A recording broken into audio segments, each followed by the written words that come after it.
I'm fixing the flag. Can't get started without fixing the flag. It's standard. Let's go! Hey there, Trailblazers. We can get started now that I got the flag already set up. Money talks. That's what we're talking about today. Two-part series once again. I want to discuss it. I want to get deep into it. Money!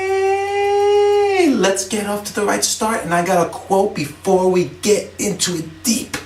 Are you ready? Let's make something happen. Here's the quote. Money isn't everything, but it sure keeps you in touch with your kids. Isn't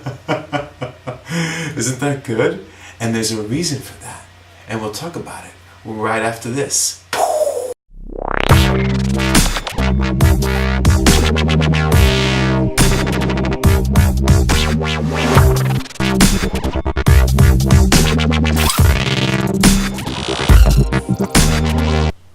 And we're back. So, without further ado, are you strapped for cash? Are things a bit tight? Well, put it on your credit card, or you can put it on my credit card and make sure you pay me back at a future time. So right there I used some language connected with money. Pay back, which means repay. Strapped for cash, meaning you don't got a lot of it. Or things are a bit tight, meaning like you're watching what you're spending. Maybe you need to be a little more economical, okay? So that's another word, economical. However, if things get really bad, remember that you can always haggle or bargain when you're going shopping. Now, I'm half Greek, and where I come from growing up, this was the way to do it. You didn't go into a shop or to any kind of situation without knowing that you gotta bargain your way down before you even step in the shop. You gotta have the prices down, you gotta know what you want, you gotta be ready. Haggle, bargain. Depending on the culture you're from, this might be a bit of a no-no or a cultural taboo thing. But it's a weapon, and you can use it to your advantage if you know how to use it properly. Now, I can't go through the specifics, but one tip that I can give you that I learned from as a kid is that when you walk into a shop or you're going to buy something, make sure that you compliment the seller, the salesperson, as much as possible, telling them all the real good reasons you came to their shop, because you heard it was the best in town, that the quality was outstanding, everybody recommends it, and this is the place to come. And when you start complimenting the salesperson, you know that they're gonna warm up to you, we say. They're gonna warm up to you, and then they might be much more willing and tempted to give you a bit of a discount. Bargaining 101, okay? Now, however, there's another option. You can take out a loan. I want to emphasize this for my Polish students because they always make a mistake. They say, take a credit. Take a credit. Mistake.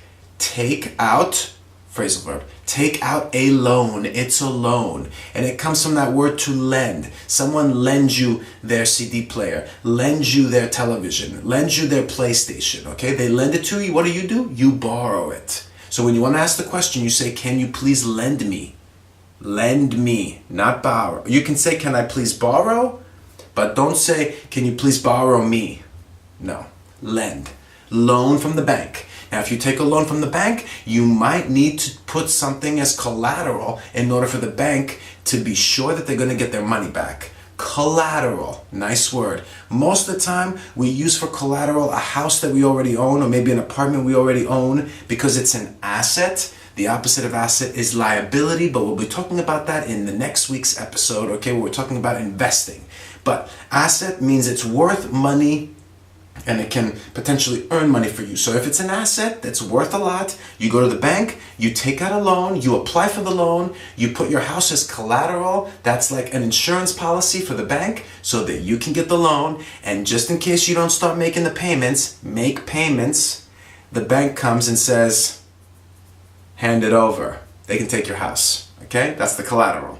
All right, you pay off the loan eventually about the time when you die. If it's a mortgage, if it's a car loan, short-term loan, you might get to live and pay it off before you need to take out another one for the next car. But you don't have to go to the bank for that, because when you go to the car dealership, they have financing options for you.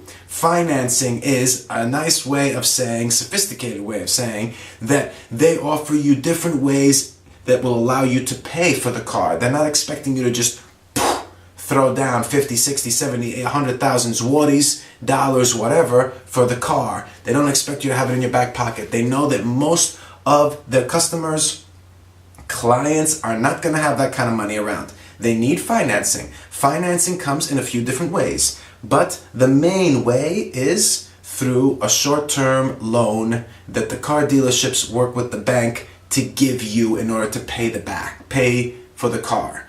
That's one way of financing. It comes with APR interest rates. That means 1, 2, 3%, depending on where you live, what country. That is what you're paying on top of the loan amount that you took out. Okay? Remember that. Interest rate. Very important. However, there's another option, leasing. Leasing is another financing tool, mechanism that allows a customer to be able to afford and buy a car that they would like to buy. Okay? There might be some other ways, like making the payments later on. They give you like six months with no down payments. That's another word. No down payments means that you don't have to give any money down when you initially, at the beginning, make the purchase, sign the contract. They give you 6 months in order to prepare yourself, maybe mentally and financially, to start paying off that car, okay? There's 6 months, no down payment. All right? Free of charge, almost, you can say. Free of charge is a nice expression. A lot of my students don't use it. We say, charge my credit card. You can charge me for it, all right? Oh, it's free of charge, meaning we don't have to pay for it. Charge me, okay? Cut back. You might need to cut back on some of your spending while you are strapped for cash and a bit tight, okay? Or you can go and ask for a promotion that will earn you more money. We earn money, or we earn a living, or we earn a reputation, or we earn respect. Very nice word that goes with a lot of other ones, great collocations, to earn, okay? And I'm going to leave you with 3 more words that I always teach related to this topic. Fee, fair, fine. Fee, fair, fine. Do you know the difference? The 3 F's. Fee, fair, fine. Here we go. Fee.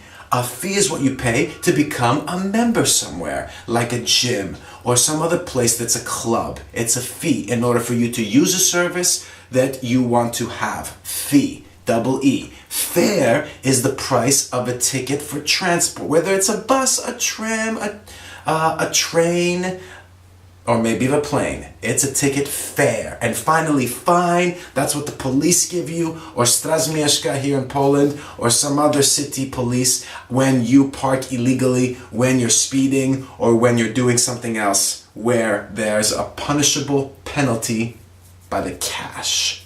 It's a fine, okay? Now remember, when you have a mortgage, don't panic and don't feel like you're in debt. In debt. That means that you're in a position where you owe money, and that means you're in the red. You're not in debt. You have an asset. It's your home.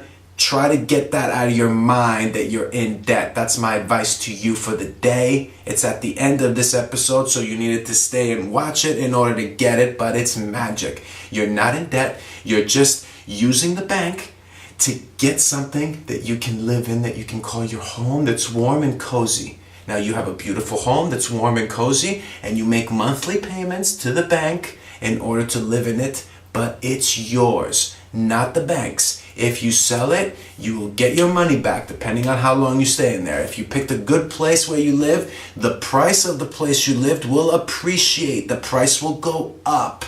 That means the value increases. That's what it means, appreciate. If it depreciates, that is kind of bad news, because that means that the house, the apartment, has lost value where you live. Okay? So you didn't choose a good spot in the neighborhood. The neighborhood is not a good neighborhood as it was before, maybe. Okay? So probably it's going to appreciate, though. At least if you live in Poland and you're in a city and you've chosen a good neighborhood. So rest easy. That's all I got for you. I'm already over the time limit. You probably don't want to listen to me anymore. I'll be back with another episode on money and investing and language for it next week. I hope you enjoyed this one. Take care, Trailblazers. Remember to share if you like it. I'm Nandis. Freshen Up Fridays newsletter coming up this Friday. You can sign up right in the link below. I'm done. Thank you very much. See you next week.